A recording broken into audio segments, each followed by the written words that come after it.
এই ধারাবাহিকতায় তিনি তার পরিকর আচার্য ঠাকুর হরিদাস তাকে দিয়ে এই জগতে নাম প্রচার করে দেখিয়েছেন যে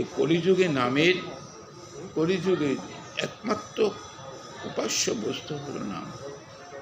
কলিযুগে শ্রীমৎ মহাপ্রভুর কৃপাপ্ত হয়ে ভগবত অর্চনায় এই যে নাম, এই ভুবনমঙ্গল নাম, এই নাম উচ্চারণ করলেই আপনার সব হয়ে যাবে। যুগধর্মটা তো হবেই। যা যা 3 যুগে যেটি পেয়েছেন অতি কৃচ্ছ সাধন ভোজন করে যেটুকু আস্বাদন করেছেন, এখন এই কলিযুগে সামান্য শুধু মুখটা একটু আওড়ালেই, একটু মুখটা আওড়াইলে পরেই ভগবানের নাম করলেই 3 যুগের ফল আপনি পেয়ে যাবেন, সত্যতে দাদা ফল। কারণ শাস্ত্র বলছে একাদশ স্কন্ধে ভাগবতে, কলৌ নিদে রাজনুক্তি এক মহান গুণ কীর্তনাদেব কৃষ্ণস্য মুক্তবন্ধ পরম ব্রজে।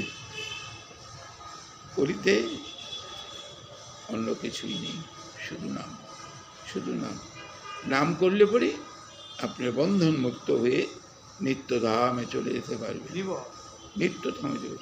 এত নামের মহিমা, এই নামের মহিমা, তাৎপর্য, নামের ঐশ্বরিক ক্ষমতা, এগুলো দেখাবার জন্যই কলিযুগে শ্রীমন মহাপ্রভু আবির্ভূত হয়ে এগুলো করেছেন। নামের মাধ্যমে পাওয়া যায়। নাম দিয়ে নামীকে যতটা খুশি করা যায়, তৃপ্ত পরিতুষ্ট করা যায়, কিন্তু অন্য কোনো দ্রব্যাদি দিয়ে তার সেরকম করা যাবে না। নাম এত এবং তিনি নামটার ভিতরে এমনই একটা রাধাপ্রেমের পুর দিয়েছেন যে জীবকে এই রাধাপ্রেম তো কখনো পাবে না, সেটা চেষ্টা করলেও পাবে না। কারণ এ শুধু একমাত্র রাধারানীর কৃপা সাপেক্ষে যদি এইটুকু পাওয়া যায়, সে মহাপ্রভু রাধাভাবেও ভাবিত সেগুলো। আমরা সেই নাম ব্রহ্মের আচার্য ঠাকুর হরিদাসের যেটুকু আস্বাদন করেছিলাম, তার পরবর্তীতে আমরা এগুলো আস্বাদন করি।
মুল্লুক জমিদার অর্থাৎ ঠাকুর হরিদাস বেনাপোলের অভ্যন্তরে তিনি যেখানে থাকতেন, সেখানে এক জমিদার তো ছিলেন। জমিদার দেখছেন ঠাকুর হরিদাসে নাই কিছু নাই, ভিখারি, তাকে লোকে এত সম্মান করে। আর রামচন্দ্র কুবের যিনি জমিদার হয়েও, জাগিরদার হয়েও সে সম্মান তিনি পান না। এটাই তার ঈর্ষার কারণ। রামচন্দ্র খানের ঈর্ষার কারণ হলো এই যে ঠাকুর হরিদাস তো কিছু নেই, দিন দরিদ্র ফকির, তাকে লোকে এত সম্মান করে, এত প্রণাম করে, এত আদর করে, আমাকে তো কেউ করে না। এই তার হলো এখান থেকেই হিংসাটার উৎপত্তি হয়। এবং সবসময় সে ছিদ্র খুঁজছেন কীভাবে তার চরিত্র হনন করা যায়। মানুষটির জীবনের সবচেয়ে বড় একটা অংশই হলো চরিত্র। যার চরিত্র ঠিক আছে, সাধন সত্যপথে অধিষ্ঠিত হয়েছে, যার চরিত্র নির্মল এবং স্বচ্ছ, সে অনেক কিছুই করতে পারে। এই তার চরিত্র হনন করার জন্য রামচন্দ্র খান এমন একটা উপায় গ্রহণ করলেন, ঘৃণ্য উপায় করলেন। অবশ্য ঘৃণ্য উপায় বললেও কিন্তু এটাই তার কাছে ছিল তবে সহজ পদ্ধতি, তার কিভাবে তাকে ছোট করবে।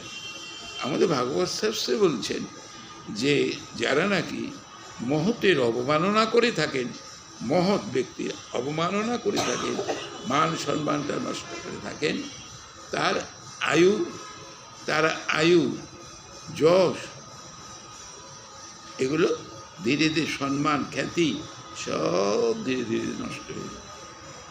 যারা নাকি মহৎকে অবমাননা করে, কারণ আমাদের চৈতন্য চৈতন্যের এক জায়গায় বলা আছে, কৃষ্ণদাস কবিরাজ গোস্বামী প্রভুপাদ বলছেন, জীবে সম্মান দেবে জানি কৃষ্ণ অধিষ্ঠান। প্রত্যেকটি জীবের মধ্যেই ভগবান শ্রীকৃষ্ণ অন্তর্যামী রূপে রয়েছেন। অন্তরাজি রূপে তিনি অন্তর্জগতে থেকে অন্তর্জগৎকে আলোকিত করে রাখছেন। সেই অন্তর্জগতের দিক থেকে চিন্তা করলে বুঝলেন যে প্রত্যেকটা জীবের ভিতরে ভগবান আছেন। কারোর ভগবান ছোট, কারোর ভগবান বড়, এর তো নয়, একই ভগবান। অতএব জীবকে সমাধান গোবিন্দ জীবের প্রত্যেকটি জীবের অন্তরে আছেন, এটা জেনে নিয়ে, এটা ভেবে নিয়ে, এটা অনুভব করে নিয়েই সম্মান করতে হবে। জীবে সম্মান দেবে জানি কৃষ্ণ অধিষ্ঠান। মহাপ্রভুর কথাই বলেছেন, প্রত্যেকে সম্মান দেবে। নিজের সম্মানের আশা পাওয়া, আমি নিজের সম্মান শ্রদ্ধা পাবো, খ্যাতি পাবো, এটা নয়। আমি আজকে সম্মান দেব, সম্মান দিলেই সম্মান পাওয়া যায়। দিলে কিছু পাওয়া যায়, না দিলে কিছুই পাওয়া যায় না। আমি কিছুই দেব না আর সব পাবো কেন?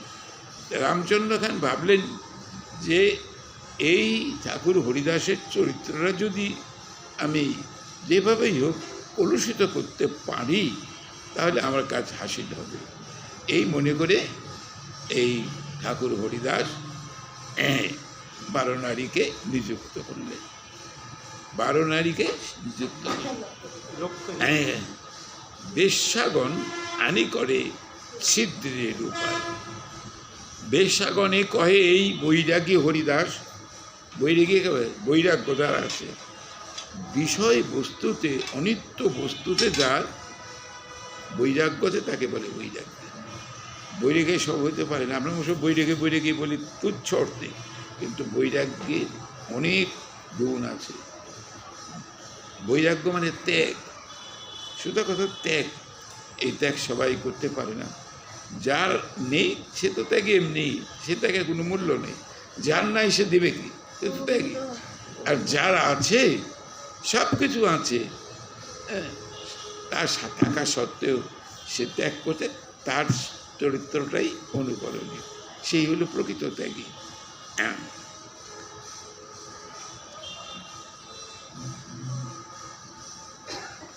আর বৈরাগীর শ্রীমন মহাপ্রভু দাস গোস্বামীকে বলছিলেন, রঘুনাথ দাস, স্ত্রী সঙ্গ না করিবা, স্ত্রী সঙ্গ না করবা।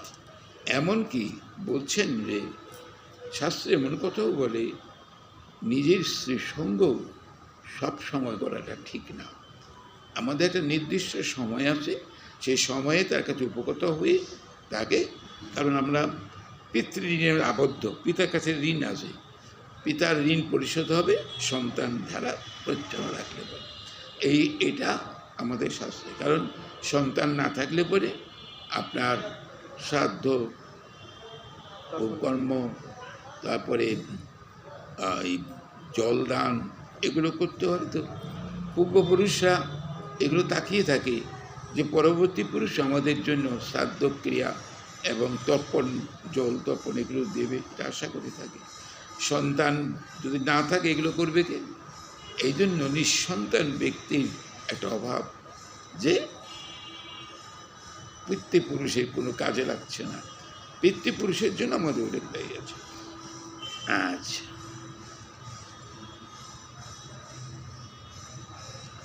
কোনো প্রকারে হরিদাসের ছিদ্র নাহি পায়, কোনো চেষ্টা করে।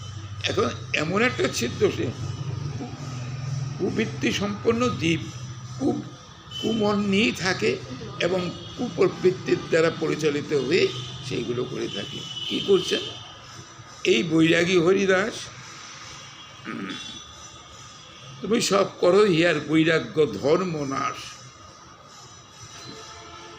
দেখবেন কিছু লোক আছে যে অপরের ভালোটা, অপরের সুখ শান্তি, অপরের ঐশ্বর্য সহ্য করতে পারে না।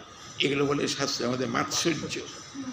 অপরের সুখ শান্তি ঐশ্বর্য দেখে যাদের মন খুব ছোট হয়ে যায়, এগুলো বলে মাৎসর্য। তো আমাদের সমাজে দেখা যায় অনেক এরকম আছেন যে অপরের সুখ স্বাচ্ছন্দ্য বিধান সহ্য করতে পারে না, কারণ নিজের নাই তো, এই জন্য অপরটাও দেখতে চায় না। তুমি সব ইয়ার করো বৈরাগ্য ধর্মনাশ। একটা মেয়ে ছেলে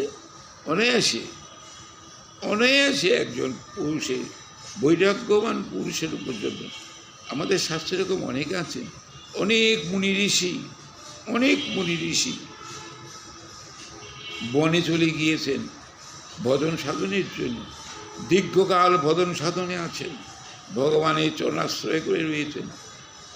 আছে তো তারা গুমাচারী অপ্সরাদের দেখে তাদের বীর্যপাত হয়ে যায়, এরকম অনেক আছে।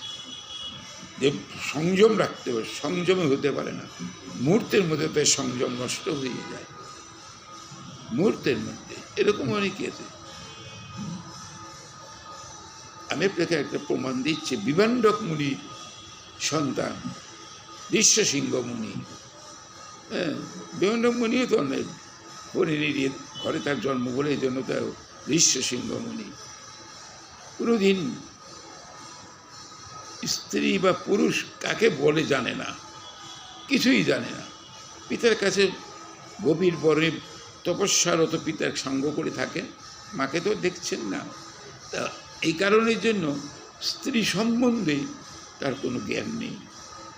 এই ঋষ্যশৃঙ্গ মুনিকে ওই আমাদের রামচন্দ্র, প্রভু রামচন্দ্রের পিতা কি করেছেন, সমস্ত নবীন যৌবনা মেয়েদের নৌকা করে মিষ্টি দিয়ে পাঠিয়েছেন তাকে। একটা লক্ষ্য, উদ্দেশ্য ছিল যে ওনার রাজ্যে আসলে তার, তিনি তো নিঃসন্তান, তার যজ্ঞ করে দেওয়ার, যজ্ঞের যে চৌরসটা হতো, যজ্ঞের যে ফল একটা চৌরস বলতো, ওটা খাওয়ালে পরে দশরথ রাজার সন্তান হবে। এই ছিল মুনি। এই জন্য এই মুনিকে কীভাবে আনবেন এই উপায় করলেন যে একজন মেয়ে ছেলেকে দিয়ে সব নৌকা ভোরে সব নবীন যৌবনা মিষ্টি টেষ্টি দিয়ে পাঠিয়ে দিলেন। দেখেন এই বিভাণ্ডক মুনির ছেলে ঋষ্যশৃঙ্গ মুনিও তার তপস্যার স্ত্রী পুত্র তো কিছু চেনেই না, স্ত্রী বা পুরুষের সমস্ত কোনো জ্ঞান নেই, তাকে ভুলিয়ে নিয়ে গেল। এমনই জিনিস। আবার এর ভালো দিকটাও আছে। এর ভালো দিকটা এই দেখেন, আমাদের যুগবতার রামকৃষ্ণ পরমহংসদেব, মা সারদা দেবী একদিকে মা যুগবতার রামকৃষ্ণকে বলেছিলেন যে দেখুন আমাকে একটা সন্তান দিন, আমি একটা সন্তান। বলে তুমি সন্তান কামনা করছো, তোমার এত সন্তান আমি দেব যে মা ডাক শুনেও তুমি শেষ করতে পারবে না। দেখেন রামকৃষ্ণ, এই বিবেকানন্দ, তার কত সেই সময়কার কত তার শিষ্য, কত মা, আর কোনো কথা বলি না। এই আবার এটাও ঠিক, অনেকে আছে দেখেন আমাদের সাংসারিক দেখা যায় স্ত্রী একটা ভজনের সহায়ক। কারণ আমরা যুগল ভজনে আছি, যুগল ভজন করতে হলে, যুগল ভজন করতে গেলে যুগলে ভজন করতে হয়। এমন একটা সহজ পদ্ধতি, সহজ পদ্ধতি। স্ত্রী স্বামীকে ভগবৎ সেবা কার্যে সর্বদা সহায়তা করে, সর্বদা অনুপ্রাণিত করে, উৎসাহ দান করে থাকে। স্ত্রী কর্তৃক এমনটা উৎসাহিত, অনুপ্রাণিত হয়ে দেখেন স্বামী ভজন সাধনে ডুবে যায়। এরকম অনেক আছে। শুধু যে খারাপ দিকটাই আমরা দেখব তা নয়। ভগবান এই যে আমাদের জন্য সংসারটা করে দিয়েছেন, এই সংসার করছে শুধু এখানে এই সংসার থেকে ত্যাগ করে বনে চলে যেয়ে বনচারী হওয়ার জন্য আমাদের এখানে বাইরে তিনি পাঠিয়েছেন সংসারের মধ্যে থাকে সংসেজে সংসার করো। মনটা গোবিন্দের শ্রীপাদ পদ্মে রাখো। কঠিন, কঠিন। বিষয় বাসনা, লোভ লালসার ভিতরে থেকে ভগবানের শ্রী অভয় চরণারবিন্দে মনটাকে নিশ্চল করে রাখা খুব কঠিন। তবে যারা এই কাজটি করতে পেরেছেন, যাদের মনটা গোবিন্দের শ্রীপাদ পদ্মে সংলগ্ন হয়েছে, নিশ্চল হয়েছে, তাদের কিন্তু কোনো কামনা বশ নাই। তারা নিষ্কাম, নিষ্কামভাবে ভগবানকে ভজন করেন। ভগবান তারা ভাবছেন বহু জন্মে সাধনার ফলে গোবিন্দ কৃপা করে আমাদের একটা সাধন উপযোগী, ভজন উপযোগী, সেবা উপযোগী একটা দেহ দিয়ে দিয়েছেন। এই দেহটা তার কৃপাপ্রাপ্ত দেহ। এই দেহ দিয়ে তাকে আমি কীভাবে সেবা করব? এই দেহ দিয়ে কীভাবে সেবা? এই আমাদের এই যে মানব দেহ প্রাপ্তির মূল তত্ত্বটি হলো এই ভগবত প্রাপ্তি। এই দেহতে কী করে ছেলে পেলাম, মেয়ে পেলাম, অমুক পেলাম, আত্মীয় পেলাম, স্বজন পেলাম, এ কয়দিনের? এ তো অনিত্য, এ তো অনিত্য, এ তো কেউ থাকতে যাবেন না। আপনিও তাদের সাথে যাবেন, সেবা পেতে যাবেন। কিন্তু ভগবানের সেবা করলে, শ্রী গোবিন্দের প্রীতিময়ী সেবা করলে গোবিন্দ আপনার কাছটায় কোনো দিনই যাবে না। আপনি যদি এই জগৎ থেকে চলে যান তখনও আপনার মধ্য দিয়ে তিনি আছেন। তিনি হলেন সবচেয়ে পরম শ্রী শ্রীদং সর্বভূতানাং শান্তিং মাং ঋচ্ছতি। এটা পঞ্চমতে 29তম শ্লোক, যেখানে বলছেন যে আমি জীবের অত্যন্ত সুহৃদ, জীবের পরম বান্ধব, এবং আমাকে পরম বান্ধব জেনে জীব শান্তি লাভ করে। ভক্তারাং যজ্ঞ তপস্যাং শ্রীদং মাং বিচ্ছতি। ভক্তারাং যজ্ঞ তপস্যা, আমি যজ্ঞ তপস্যার ভোক্তা, আর আমি কর্মফলদাতা। আমাকে যারা ভজন সাধন করে পেয়েছেন, অর্জুনকেও বলছে, অর্জুন যাদের নিয়ে তুমি এখানে আসছো অনিত্য জগতে, অনিত্য বস্তুর সঙ্গে তুমি সংযুক্ত হয়েছ, এদের দ্বারা তুমি কখনো সুখ পাবে না। এরা তোমাকে কখনো সুখ দিতে পারবে না। যাদের সঙ্গে তুমি অনিত্য জায়গায় অনিত্য বস্তুর সংস্পর্শে এসে রয়েছ, তাদের মাধ্যমে তুমি কোনোদিন সুখ পাবে না। যদি সুখ পেতে চাও, সুখময় আমাকে ভজন করো, আমাকে সেবা করো। আমাকে সেবা করলে তুমি সুখ পাবে। আর ওই পঞ্চমতে বলে সুহৃদং সর্বভূতানাং শান্তিং মাং, আমাকে সর্বভূতের সুহৃদ জেনে নিয়ে শান্তি পাবে। আবার আছে, আর দ্বিতীয় অধ্যায়ে একটা শ্লোক আছে,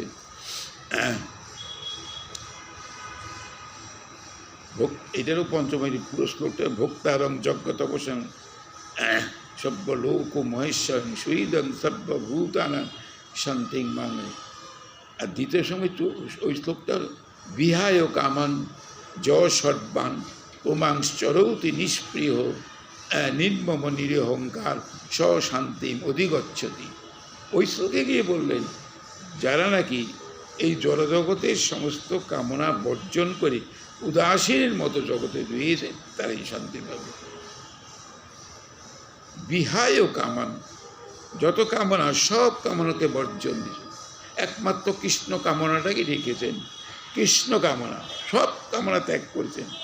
বিহায় কামান য সর্বান, সর্বরকম কামনা যে ত্যাগ করেছে।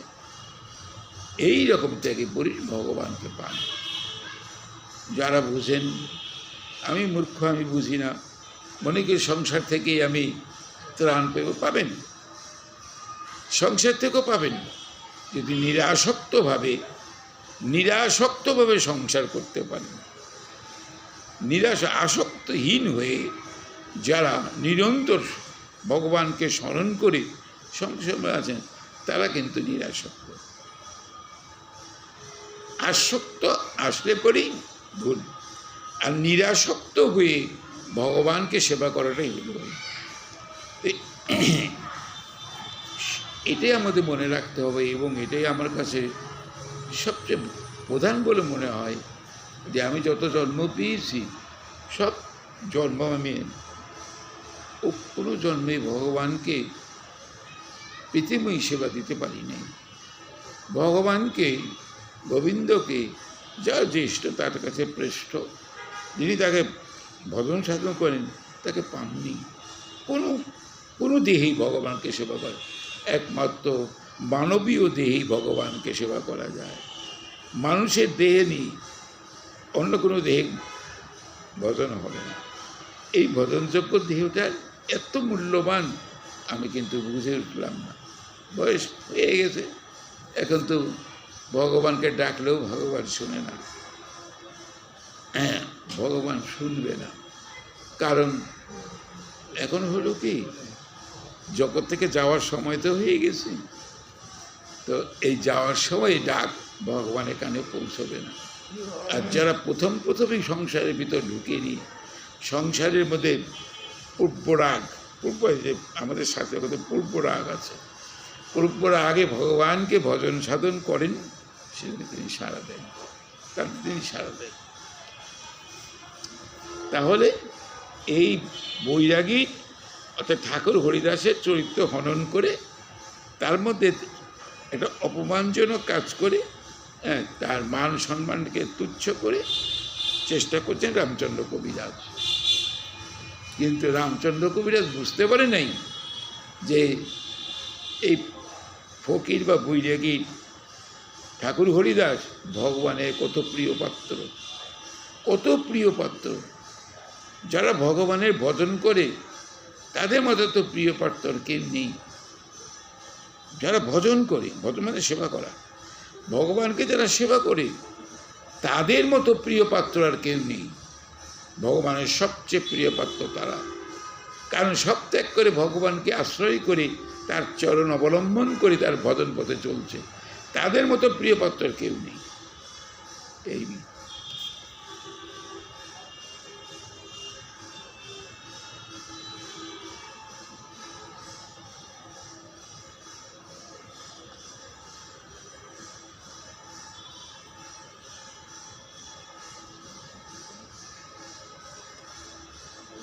তারপরে কি বলছেন,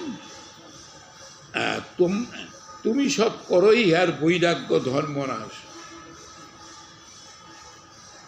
বেশ্যা গণে, তার মানে অনেকজন, কিন্তু আমরা তো জানি একজনের নামই লক্ষ্যহীরা, আমরা জানি না, কিন্তু এখানে গণে কথাটা লেখা আছে, এই যে আবার পরে আছে, বেশ্যাগণের মধ্যে এক সুন্দরী যুবতী, সেই এদের মধ্যে একজন খুব সুন্দরী, সেই কহে 3 দিবসে হরিব তার মতি। তার মনকে আমি চঞ্চল করব। তার মন, তার ভিতরে, বেশ্যাগণের ভিতরে একজন খুব সুন্দরী ছিল। সে বললেন, রামচন্দ্র কবিরাজকে বললেন, আমি 3 দিনের মধ্যে দেন। 3 দিন নিলেন। খান কহে, মোর পাইক যাক তোমার সঙ্গে, আমার যে পাইক পেন্দা আছে তোমার সঙ্গে যাক, তোমার সহিত একত্র তারে ধরি যেন আনে। পাইক পেন্দা তাকে ধরে নিয়ে আসবে আমার কাছে। বেশ্যা কহে, মোর সঙ্গ হোক একবার, দ্বিতীয় ধরিতে পাইক লইবে বলে, আগে আমার সঙ্গটা হোক। ভাগবতে 3য় স্কন্ধে কপিলদেব মাকে বলছিলেন, মা গো, কপিলদেব জ্ঞান মার্গের সাধক, জ্ঞান মার্গের প্রবক্তা, এই কপিলদেব মাকে বলছিলেন, দেবহূতিকে, মা তুমি তো বলছো আমাকে পাওয়ার জন্য চেষ্টা করো সহজ সরল পথে, আমি তো অবলা নারী, আমি কোন সহজ উপায় তুমি আমাকে দিয়ে দাও যে সহজ উপায়ে আমি তোমাকে পেতে পারি। তখন পরিদেব বলছিলেন, মা তুমি সঙ্গ করো, সাধু সঙ্গ করো, সাধু সঙ্গ করো, সাধুদের সঙ্গ করো। সঙ্গই জীবের আধ্যাত্মিক জগতের পরমোন্নতির কারণ, আবার অবনতিও কারণ, দুইটি। সঙ্গই আপনাকে ভগবত চরণ প্রাপ্তি ঘটিয়ে দেয়, আবার সঙ্গই আপনাকে ভগবানের শ্রীপাদ পদ্ম থেকে বিচ্যুত করে একেবারে নিম্নগামী। সঙ্গই, মানুষ তো একা থাকতে পারে না। আরেকটি বড় কথা হলো মনের সঙ্গ। মন, আমার তো মনটা, আমি বাইরের সঙ্গ ত্যাগ করলাম, যেভাবেই হোক বাইরে কারোর সঙ্গে সঙ্গ করলাম না, কিন্তু মনটা তো আছে, মনটাকে কি করে হবে, মনের সঙ্গ ত্যাগ করবো কি করে? এই জন্যই ভাগবতী অম্বরীশ মহারাজের প্রশ্নকে বলছেন, সবই মন কৃষ্ণ চরণারবিন্দ, আমার মনটা গোবিন্দের শ্রীপাদ পদ্মে সংলগ্ন।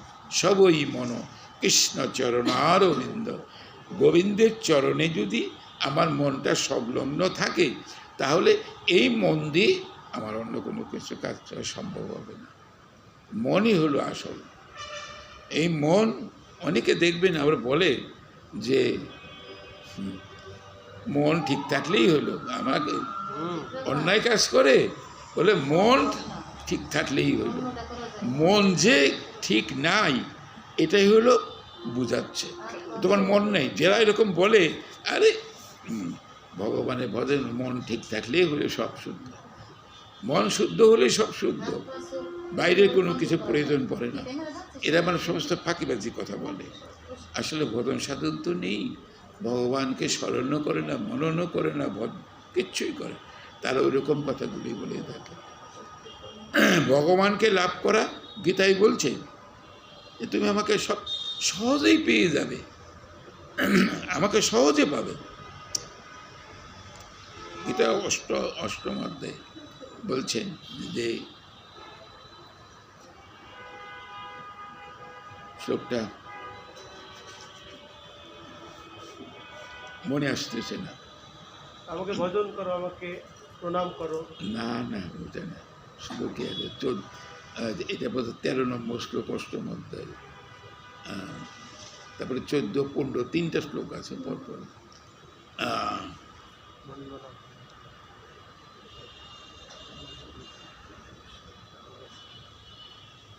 দেখি যদি মনে আসে, খবর তো বলি, এখনো মনে আসে না। ভজনশীল দেহ তো, যেখানে ভজন নেই সেখানে স্বাভাবিকভাবেই সব ভুলভাবে, এটা নিয়ম, বয়সের নিয়ম আছে, এগুলো হবে, এটা হবে। তা এখন সমস্যা দেবগাম গ্রন্থে নিত্যস্য তৈস্যাহং সুলভ পার্থ নিত্য যুক্তস্য যোগিন, এই শ্লোকটা অনেক সুলভ, আমি খুব সহজভাবে সুলভ, আমি দুর্লভ নই, আমি সুলভ। জমাংশরূপে নিত্যস্য তৈস্যাহং সুলভ পার্থ নিত্য যুক্তস্য যোগী, যে আমাকে সর্বদা স্মরণে রাখে, সর্বদা আমাকে যারা স্মরণ রাখে তার কাছে সুলভ, আর যে আমাকে স্মরণে রাখে না তার কাছে দুর্লভ। এখন তার ভিতরে একজন বললেন যে আমি পাইন্দে এখন জোর করে নিয়ে কোনো প্রয়োজন নেই, আগে আমার সঙ্গ হোক। আমার সঙ্গ হলেই, মানে সঙ্গই জীবের কিন্তু পরম ভগবত প্রাপ্তির উপায় এবং বিপর্যয়ের উপায়। সঙ্গ, আপনি সৎসঙ্গ করলে পরে আপনার জীবনটা মুক্তির দ্বার উন্মোচন হয়ে যাবে। আর আপনি যদি অসৎসঙ্গ করেন, আপনার বন্ধন দশাটা আরও দৃঢ়তর হবে, আরও বন্ধন কারো হবে, ধীর হবে, পারবেন। এই জন্যই শাস্ত্রে বলছে সঙ্গ যদি করতে হয় তাহলে যেন সাধু সঙ্গই হয়, সৎসঙ্গ হয়। আর যদি সঙ্গ করতে হয় সাধুদেরই সঙ্গ করবে।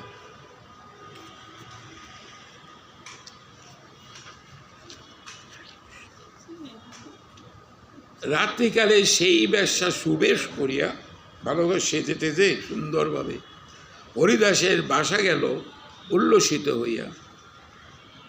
জমিদার তাদের অনেক টাকা পয়সা দিবে, অনেক কিছু পাবে, এই লোভে লোভান্বিত হয়ে সেজে গুজে হরিদাসের ইয়েতে গেলেন। বাসা, হরিদাস যেখানে কুটিরে আছেন, বনের ভিতর ছোট্ট একটা কুটির বানিয়ে তো হরির নাম করেন।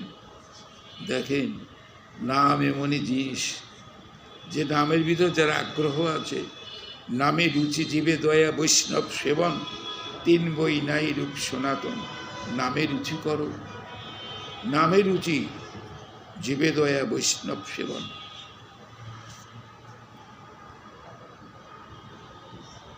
তুলসী নমস্করি হরিদাসের দ্বারে যাই।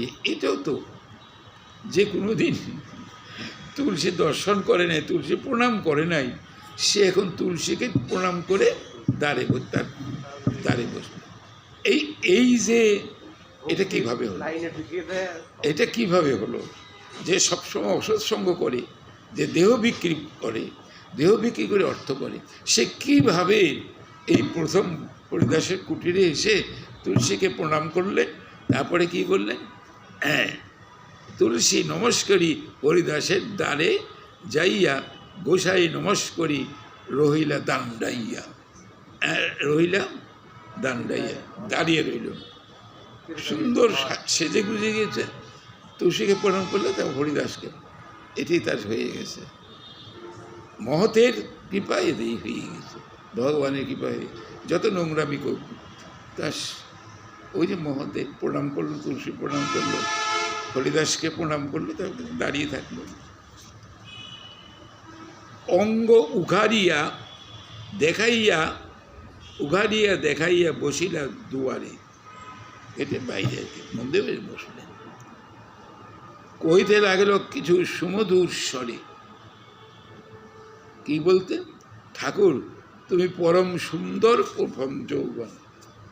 হরিদাসকে বলছে, তুমি পরম সুন্দর প্রথম যৌবন, তোমা দেখে কোন নারী ধরিতে পারে মন, বলো তো।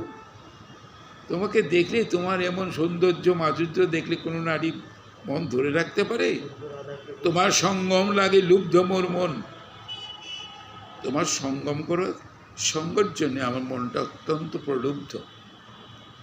তোমার না পাইলে প্রাণ না ধায় ধারণ, তোমাকে না পেলে আমি প্রাণ ধারণ করব না, বলতেছে ঠাকুর হরিদাস।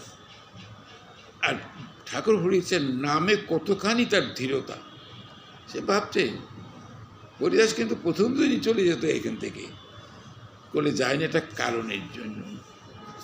প্রথম দিনই 3 দিন তো সময় চেয়েছে, তো প্রথম দিনই চলে যেতেন না। যাওয়ার কারণটা হলো এই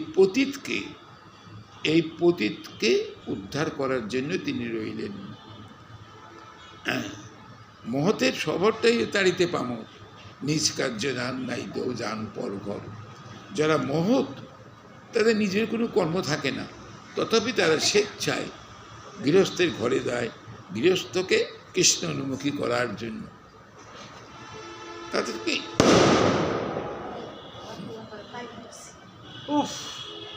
রসভঙ্গ হরিদাস কয়, তোমার করিবঙ্গী কর।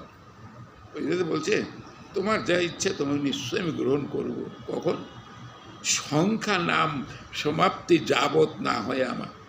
কারণ আমাদের জপেই হোক, আর অবশ্য মুখে নাম করলে পরে ওটা একটা সংখ্যা না রাখলেও চলে, কিন্তু জপের সংখ্যাটা রাখতে। এটা হলো যে বিয়ে বাড়ি আমাদের এলাকার ছেলে আর দক্ষিণ পল্লীর মেয়ে। আর এই যে আপনার বাড়ির সঙ্গে লাইটিং করছে না, সেই বিয়ে এখানে। বিয়ে তো একই জায়গায় সব কিছু। বৌবা তো এখানে, বাসুদেবের ছেলে। আমারও কাজ। বাসের এমন নাম জানতে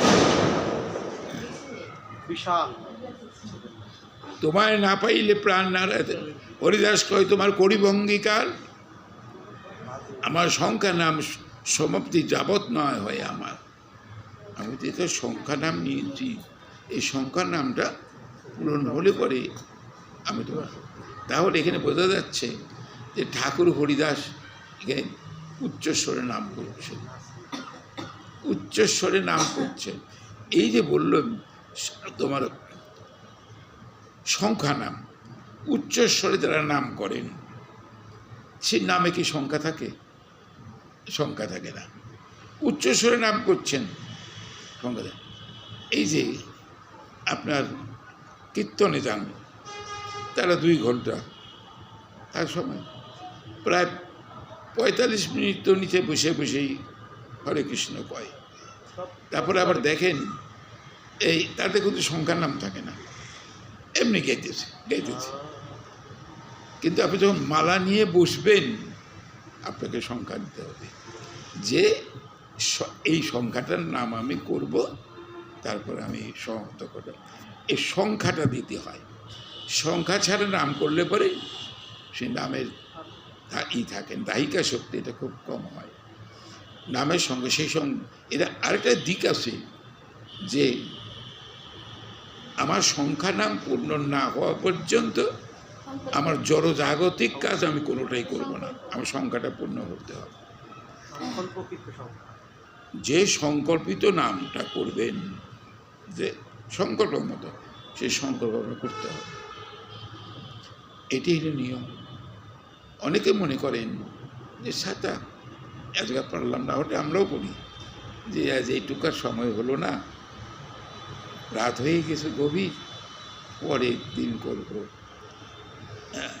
জগন্নাথ দাস বাবাজি বলছেন যে বাবা এই কাজও করো না, যেদিন যে সংখ্যা তোমার নাম তুমি করবে মনে করেছো, সংকল্প তো করেছো, সেই নাম পূর্ণ করে দেবে। কারণ পরদিন যদি তুমি জীবিত না থাকো তা করতে পারবে না। তুমি যেটা সংকল্প করবে সেটা তুমি করে নেবে, তারপর তোমার অন্য কাজ। আমাদের হলে বাইরের কাজটা তা আগে করব, তারপরে এই কাজটা পরে, ভজন সাধন পরে করলেও চলবে, আগের কাজটা তো করি। আর ভাগবত ধর্ম বলে তুমি আগে সাধন ভোজন করো তো সবার আগে, তারপর তোমার বাইরের কাজ করো। তাবৎ তুমি শোনো বসি নাম সংকীর্তন। আমার সংখ্যাটা যতক্ষণ পর্যন্ত পূর্ণ, 3 লক্ষ নাম নিতেন। 3 লক্ষ নাম নেওয়া কিন্তু সহজ নয়। হ্যাঁ, 3 লক্ষ নাম নেওয়া সহজ নয়। তার মধ্যে 1 লক্ষবার নাম জপ করতেন উচ্চস্বরে। পারবো আমরা 1 লক্ষ নাম জপ করতে উচ্চস্বরে? পারবো? কেউ এই 1 লক্ষবার উচ্চস্বরে হরির নাম করা সম্ভব হবে না। যতই অভ্যাস করেন কিচ্ছু কাজ হবে না, তার কৃপা না হবে। আগে এটা আমার মনে হয় যে নাম ব্রহ্মেন্দ্রাচার্য ঠাকুর হরিদাসকে আগে স্মরণে নিতাম, তার চরণে কোটি কোটি বিনম্র প্রণাম নিবেদন করতে, এবং তার অনুমতি নিয়ে বলতে, ঠাকুর তুমি তো 3 লক্ষ হরিনাম করছো, তুমি হরিনাম দিয়ে নামের যে নামী তাকে তুমি সন্তুষ্ট করেছ, আমি যেন তোমার কৃপাপ্রাপ্ত হয়ে আমার তোমার যে নামে তুমি তাকে পেয়েছো সেই নাম করে যেন আমি তোমাকে পেতে পারি। এরকম একটা প্রভুর চরণে, হরিদাস ঠাকুরের চরণে আকুতি বা মিনতি জানালে পরে হয়তো অনেকটা সহজ হতে পারে। তা তুমি শোনো, তা শুনলেই কি, আমি বললেই কি শুনবে? আমি যদি একজন বলে যে ঠিক আছে ভাই আপনি বসেন, আমাদের কাজটা সারা করে নিই, ভগবানের নাম দিয়ে জবটা শেষ করি নেই, আপনি বসবেন না? বলে ঠিক আছে পরে আসবো না। দেখলেন বা জবে আছে আর আসবেন না, হরির নাম করতেছে, বসবেন না, চলে আসবে। কিন্তু তার মুখে বসে বসে কৃষ্ণ নাম শুনবে, কিন্তু এই যে বারনারীর তার মনোবৃত্তিটা কিভাবে পরিবর্তন হয়ে গেল। হরিদাস বললেন, আমার সংখ্যা তো নামটা যতক্ষণ পর্যন্ত সমাপ্তি না হয় ততক্ষণ তুমি বসে এখানে শোনো, নামটা তুমি শোনো। তো মহতের মুখে ভগবানের অপার নিষ্কিঞ্চন পরম ভক্তের মুখে নাম শুনলে পরে আপনার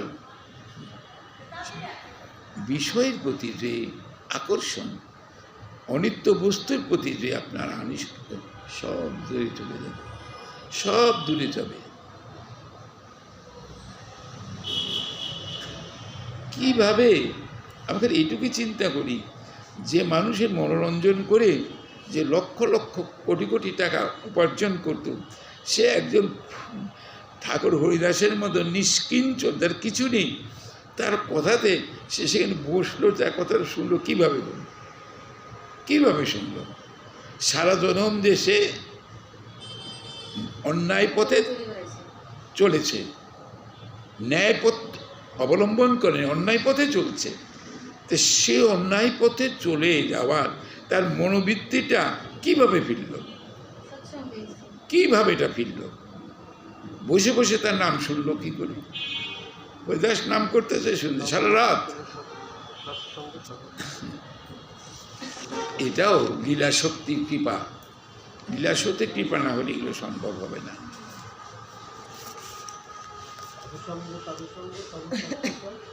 এত শুনি সেই ব্যবসা বসিয়া রহিলা, কীর্তন করে হরিদাস প্রাতঃকাল। তারা সারা রাত জাগতেন,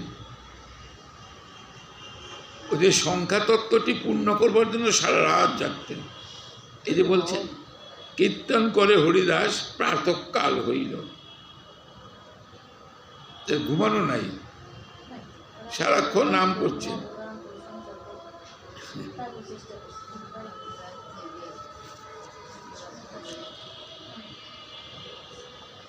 ভোর হয়ে গেছে, তাকে দেখলে লোক অন্যরকম মনে করবে, সেই জন্য বেশ্যা প্রাতঃকাল দেখে চলে গেলেন। সব সমাচার যার খানেরে পড়িলা, যে তাকে এই অসৎ কাজে নিয়োজিত করেছে, অসৎ কর্মে একজন মহতের চরিত্র হনন করার জন্য চেয়েছে, তাকে গিয়ে কি বললেন? আজই আমার অঙ্গীকার করিয়াছে বচনে, আজই আমার অঙ্গীকার করিয়াছে বচনে, কালই অবশ্য তার সঙ্গে হইবে সঙ্গমে। আজকে মুখ দিয়ে সে কথা বলছে, তার সাথে আমার সঙ্গ হবে, এটা মুখ দিয়ে বলছে বচনে। আগামীকাল তার সাথে আমার সঙ্গমে, তার সাথে মিলনে হবে। সেদিন রাত্রি হইল, 8 দিন, দ্বিতীয় দিন রাত্রি হইল, বেশ্যা আইলা, হরিদাস তারে বহু আশ্বাস করিয়া। দ্বিতীয় দিন হরিদাস বলছেন, কালি দুঃখ পাইলে অপরাধ না লইবে মোর, কালকে সারা রাত জাগলে তোমার আকাঙ্ক্ষা পূর্ণ হয় না, তো অভিলাষ পূর্ণ হয় নাই, হ্যাঁ, অনেক দুঃখ পেলে আমার অপরাধ তুমি নিও না, অবশ্য করিবা আমি তোমার অঙ্গীকার। আজকে তোমাদের অঙ্গীকার, তাবৎ ইহা বসে শোনো নাম সংকীর্তন, যে পর্যন্ত আমার সমাপ্ত নয় তুমি শোনো বসে বসে। নাম পূর্ণ হইলে পূর্ণ হবে তোমার মন, নামটা যদি পূর্ণ হয় তা তো মনটা ভরে উঠবে। সংখ্যা নাম কীর্তন শেষ হইলে পূর্ণ হবে তো তোমার মনের আকাঙ্ক্ষাটা পূর্ণ হইবে। যথেষ্ট মনে হইতে পারে যে বাসনা হৃদয়ে পোষণ করিয়া বেশ্যাটি হরিদাস ঠাকুরের হরিদাস উক্তির আরও গুরু উদ্দেশ্য আছে, যে তাহা হইতেছে এই যে জীব যে দেহ বা ইন্দ্রিয় সুখের লোভ ইতস্তত ছুটাছুটি করে, ইহা তার মনের অপূর্ণতার লক্ষণ। জীব কোনো কিছুতেই সুখী হতে পারে না। যদি জীব সুখী হতো তাহলে কোনো জিনিস পেলে পরেই তার সুখটা পূর্ণ হতো, তাহলে সেই জীব আবার আরেকটা বস্তু পাওয়ার জন্য সে চেষ্টা করে কেন? যে বস্তুটি মাইক বস্তুটি যে বস্তুটি পেলে তার সুখে, জীব তো সুখের সন্ধানই করে যাচ্ছে। সে সুখের সন্ধান করতেছে কিসের মাধ্যমে? জড়জগতে জড়বস্তু, অনিত্য বস্তুর প্রাপ্তির আশায়, সুখের আশায় সে ছুটছে। পেয়ে গেল, তার কাঙ্ক্ষিত বস্তুটা পেয়ে গেল, তা পূর্ণ হয়ে যায়। কিন্তু তা নয়। প্রাকৃত জগতে প্রাকৃত কোনো বস্তুই জীবের আকাঙ্ক্ষা, আশাকে পূর্ণ করতে পারবে না। কোনো আশা আকাঙ্ক্ষা পূর্ণ করবে, তা অপূর্ণই থাকবে। জীব যত আশা আকাঙ্ক্ষা করুক, একটা আশা পূর্ণ হলো, আবার আরেকটা আশা আছে, আবার আরেকটা পূর্ণ হলো, আরেকটা আশা। তো জীব যদি একটা আশার মাধ্যমে পূর্ণতা প্রাপ্ত, তাহলে দ্বিতীয় আশাটার জন্য সে ঘুরবে কেন? কথা তো এটা। আমার যদি 1 টাকা হলে আমার সব কিছু হয়ে যেত, আমি 5 টাকার জন্য বসে থাকবো কেন? তাহলে 1 টাকা আমার সুখ হয় না, 5 টাকাও সুখ হবে না, 50 টাকাও হবে না, 5,000 টাকাও হবে না। আমি আরও আমার লোভ বাড়বে, ক্রমান্বয়ে আমার লোভটা বাড়বে। তাই এখানে বলছে জীব কখনো মায়িক বস্তুতে তার আশা আকাঙ্ক্ষা পূর্ণ করতে পারবে না, কোনো দিন পূর্ণ হবে না। যদি পূর্ণ হতো, একটা বস্তু পেলেই তার হয়ে যেত একটা, তাহলে দ্বিতীয় বস্তুটি প্রাপ্তির জন্য সে ছুটতো না। এই ছুটার কথাতেই এখানে বোঝা যায় যে মায়িক জগতের কোনো অনিত্য সুখের বস্তুর দ্বারা আমি চিরশান্তি বা সুখ পাব না। যে চিরশান্তিময়, সুখময়, আনন্দ ঘনময়, তাকে পেলেই জীবের সমস্ত চাওয়া পাওয়া শেষ। ভগবানকে পেলে পরেই আপনার সব চাওয়া পাওয়া শেষ হয়ে যাবে। কিন্তু পেলে হলো, না পেলে পরে তো হবে না। না পেলে তো আপনার আকাঙ্ক্ষা থাকবেই, আজকে এটা, কালকা ওটা, পরশু দিনকে এটা, এটার প্রতি আকাঙ্ক্ষা থাকবেই। আর ভগবানকে পেলেই সব পাওয়া হয়ে গেল। অনিত্য বস্তুর প্রতি আমার আকর্ষণ আছে বলেই ভগবানের সে পাদ পদ্মে মন আমার যায় না। প্রাকৃতিক বস্তু তোমার মনটা যায় না কেন? তুমি যে মন দিয়ে ভগবানকে ডাকতেছ, ঠাকুর হরিদাস ভগবানকে পেয়ে গেলেন, নাম করে করে ভগবানের কৃপা পেয়ে গেলেন। আমি কেন পাই না? ঠাকুর হরিদাসের মতো আমি ডাকতে পারি না? হয়তো বলবেন ঠাকুর হরিদাস তো ভগবত পরিকর, ভগবানের সঙ্গী, তাদের সঙ্গে কি মানুষের চরিত্রের তুলনা হয় কখনো? না হলেও ভজন তো সবাই করতে পারে। যারা নিত্যসিদ্ধ তারাও ভজন করে, নিত্যসিদ্ধ যারা, তাদের ভজন কোনো প্রয়োজন পড়ে না, তারা সিদ্ধি লাভ করেছে, তথাপি তারা ভজন আনন্দে আছেন। এই কারণের জন্য জীব শিক্ষার জন্য, জীব যাতে শিক্ষা তার পথটাকে অনুকরণ করে, এটাই। এই যে আমাদের সড়ক গোস্বামীপাদরা 7:30 প্রহর যায় ভজনে, 8টা প্রহর তো, 8টা পরে দিন রাত হয়, 7:30 প্রহর যায় ভজনে, চারিদণ্ড বিশ্রাম সেও নয় কোনো দিনে। দেখেন, ভজন করতে করতে দেখা যায় যেমন ভোর হয়ে গেল, তো ভোর হয়ে গেল বলে ঠাকুর হরিদাসকে এখন ঘুমোতে যাবে? আর ঘুমাবে না, বাস ওই সারাদিন আবার করবে ওইভাবেই। এটা কি কারোর পক্ষে, জলজগতে জীবের পক্ষে সম্ভব না? তো সম্ভব না হলে তো এটা ঠাকুর হরিদাসে দেখালেন কেন?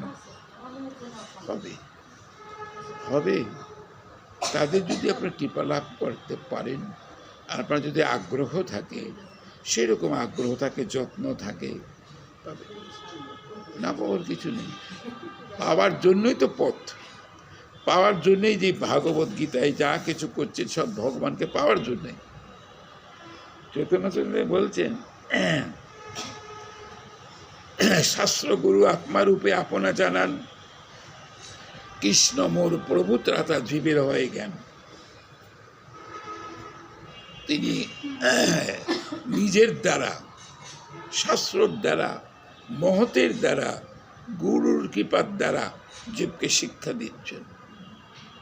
এ করো ও করো, এটা করো সেটা করো। আমি যদি সেই পথে অগ্রসর না হই, সে পথটা যদি অবলম্বন না করি, কি করে পাবো? এই যে এরা এখন অল্প বয়স আসে দেখি, তাদের মধ্যে অনুরাগ আছে। এই অনুরাগটা যদি ধরে রাখতে পারে এবং উত্তরোত্তর বৃদ্ধি করতে পারে, উত্তরোত্তর আরো ভালো, দেখবেন একদিন ভগবত প্রাপ্তি পূর্ণতা চলে আসবে। একদিন ভগবানের প্রাপ্তি, তার ওই যে পূর্ণতা আসবে, অপূর্ণ থাকবে না। জীব ভজনহীন বলে তার ভিতরে অপূর্ণতা, অপূর্ণতা। আর যে জীব ভজনশীল তার ভিতরে পূর্ণতার কোনো অভাব নেই। ভজনশীল ভগবানকে পেয়েছি, ভগবানকে পেলে তো সব পাওয়া হয়ে গেল। আর কি, আর কোনো কিছু পাওয়ার অভাব আছে? কিচ্ছু দরকার নেই। ভগবানকে পেলে, আমাকে পেলেই সব তোমার সুখের সন্ধান। সব যে সুখের সন্ধান তুমি করছো এই জড়জগতে এসে, এই সুখের সন্ধান তুমি সারা জীবন করলেও তুমি সুখ পাবে না। আমাকে তুমি পাও, আমাকে পাওয়ার চেষ্টা করো, দেখে তুমি সুখী হতে পারবে। তাই ভগবানকে লাভ করতে পারলেই সুখ শান্তি যা কিছু চাই সব ভগবান দিয়ে। আনন্দময় তিনি, পরম আনন্দময়, সুখময়, তিনি সব কিছু করতে পারবেন। তাছাড়া কোনো বস্তুর মাধ্যমে আমার যে ভিতরে যে অপূর্ণতা, সুখের অপূর্ণতা, এই অপরা কোনো দিনই পূর্ণতা হবে না, কোনো দিন পূর্ণ হবে না।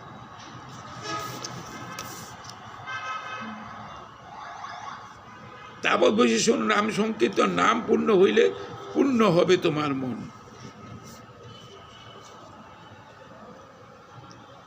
জীব যে দেহের বা ইন্দ্রিয়ের সুখের লোভে ইতস্তত ছুটোছুটি করে, ইহা তার মনের অপূর্ণতার লক্ষণ।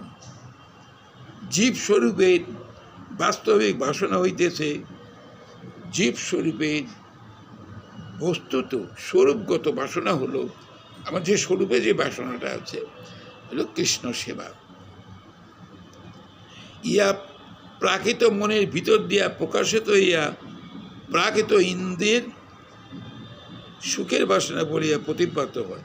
ইন্দ্রিয় সুখের অনুসন্ধানে জীবকে চঞ্চল করিয়া ওঠে, কিন্তু ইন্দ্রিয় স্বরূপে জীব সেই কৃষ্ণ সেবা সুখের বাসনা কখনো পূর্ণ হয়। তাই বাসনা সর্বদাই অপূর্ণ। পূর্ণ হইলে পূর্ণ হবে তোমার মন। আরেকটু দেখি,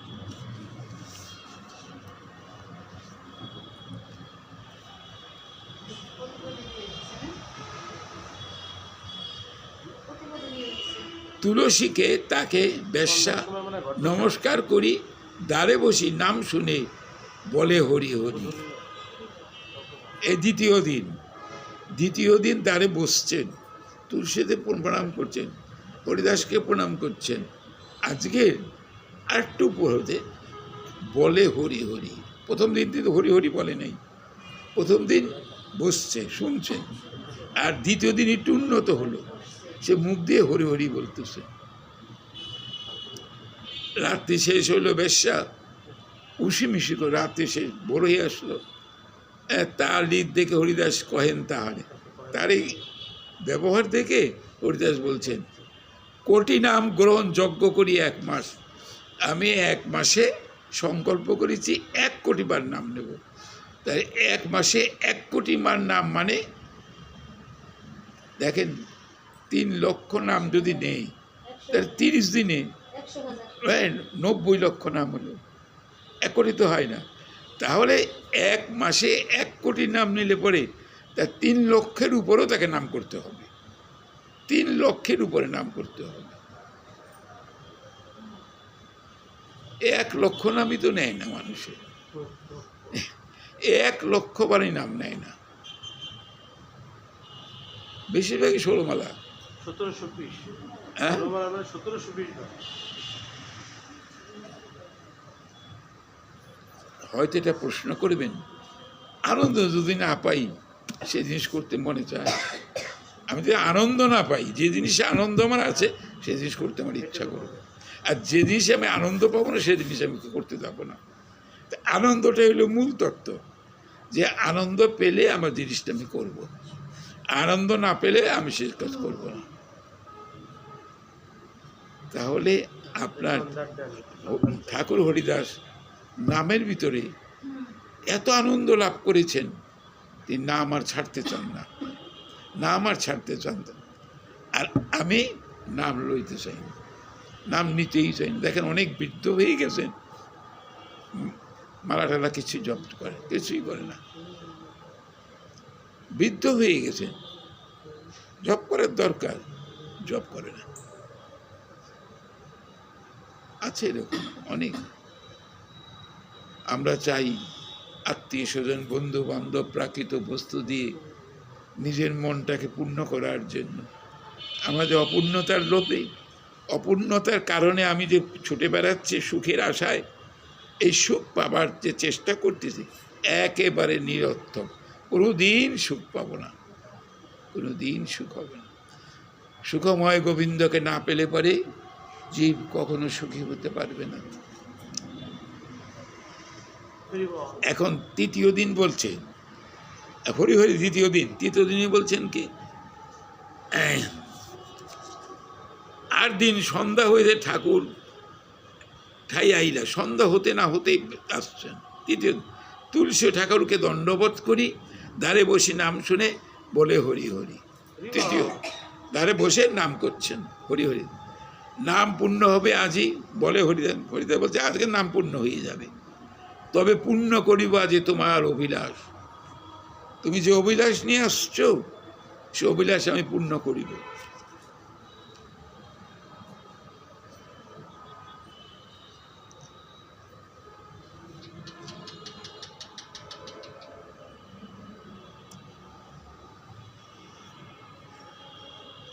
যদিও তুলসী দর্শন, তুলসী নমস্কার, বৈষ্ণব নমস্কার, হরির নাম শ্রবণ, হরির নাম গ্রহণাদির দ্বারা বেশ্যার পূর্ব পাপ দূরীভূত হইয়াছিল, প্রারুদ্ধ পাপ বাসনার মূল উৎপাটিত হইয়াছিল, তথাপি পাপ বাসনার দ্বারা যেন তখনও তাহার চিত্তে রহিয়া গিয়েছে। গাছের মূল উঠাইয়া ফেলিলে গাছ আর শিকড় গজাইতে পারে না, কিন্তু মূল উৎপাদনের পরেও কতক্ষণ জীবিত থাকে। ক্রমশ ভূমি হইতে রস আকর্ষণের অভাবে রোদ্রের তাপে শুষ্ক হইয়া একবারে মরিয়া যায়। একটা গাছকে যদি কেটে ফেলে দেন, ওই শিকড় থাকে, শিকড় মাটিতে থাকে, অনুকূল বাতাস জল পেলে একদিন ওখান থেকে গাছ গজাবে। আর যদি গাছটাকে একেবারে সমূলে উৎপাটিত করেন, শিকড় টিকড় উঠিয়ে দেন, তাহলে গাছ কিন্তু বাঁচবে না, গাছ আজ বাঁচবে না।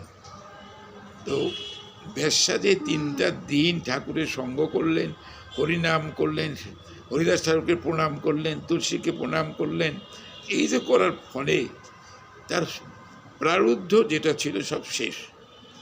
আর তখনও তার মনের একটা বাসনা ছিল সঙ্গ হবে, এই বাসনাটা তখন তার শেষ হয়নি। ওই যে বলছে আজকে তোমার অভিলাষ আমি পূর্ণ করব।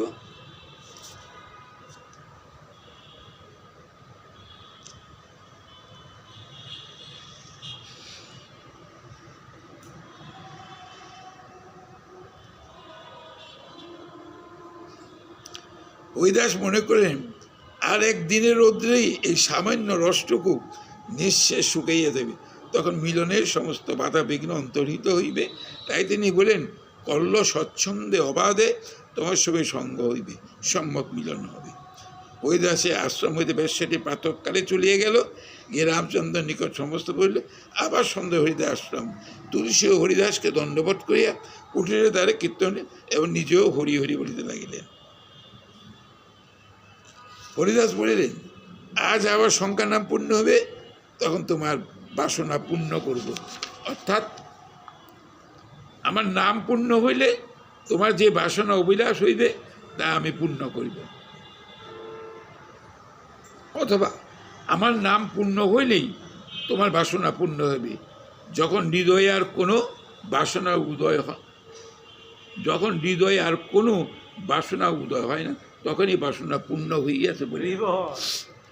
কোনো বাসনা যদি উদয় না হয় তাহলে বুঝতে হবে আপনার বাসনা পূর্ণ হয়ে গেছে। হরিদাসের উক্তির মর্ম এই, আমার নাম পূর্ণ হইলে তোমার